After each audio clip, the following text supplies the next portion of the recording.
At napaikabit ko na nga ang clutch kit na nabili natin mga boss! Woohoo! Let's go!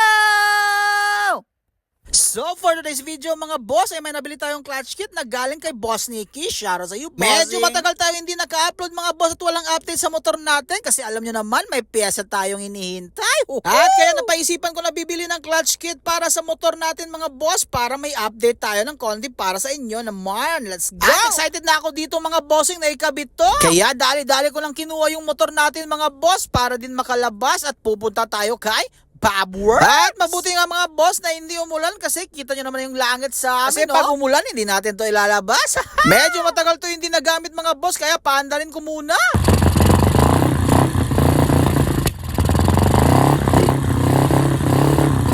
At dumating na nga tayo dito kay Bobworks mga bossing. Sobrang busy nila.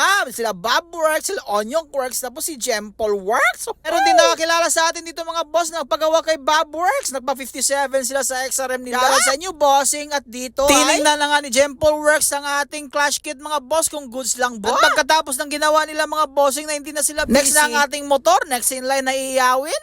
At dali-dali nga binaklas ni Jempol Works. At dito mga boss ay nabaklas na nga. Yan yung weldingin mga boss para gagala ang clutch. Isa din talaga sa rason ko mga bossing kung bakit ako nagka-clutching kasi may crack yung crankcase cover ko mga boss kasi nung sineservice ko pa natamaan siya ng bato tapos nilagyan ko ng abo. Nilagyan ko ng epoxy mga boss para hindi tumulo yung oil niya. Ang dumi pa ng ating crankcase cover kaya nag-clutching na lang tayo para bagong crankcase cover. At ito na nga yung weldingin mga boss. Pinakuha ko yung sa loob niya para mas maganda yung RPM ng motor natin. Pagkatapos linisan ni Jempol Works mga bossing ay sinalpak na ulit. Pero wala na yung laman mga boss para goods RPM. Weldingin na lang yan ni Bobworks. Okay. Siyempre mga bossing ay lilinisan muna yan tapos patutuyuin yung gasolina. Kasi baka pag welding mag-fire. At ito yun na nga mga bossing at winelding na ni Bobworks mga boss. Dito ay medyo excited tayo kasi malapit na matapos mga bossing. At na-welding na nga mga boss, hindi na yan makakawala. Oh. Kita nyo naman yan no? At dito ay inassemble na ni Bobworks yung crankcase cover natin mga boss para sa clutching. Inagay na yung bearing, yung clutch arm yata yan mga boss yan no? Basta yan no?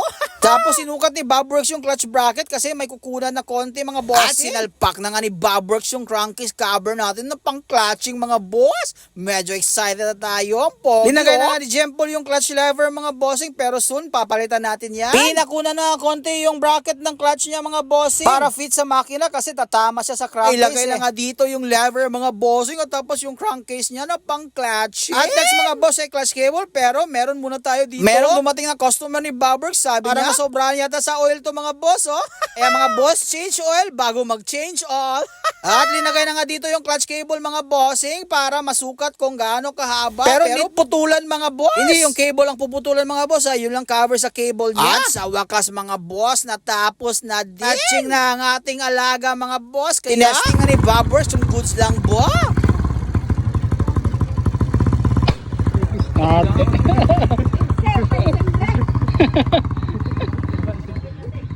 At nakauwi na nga tayo dito mga boss. Siyempre ang ganda no. Clutching na eh. Woohoo!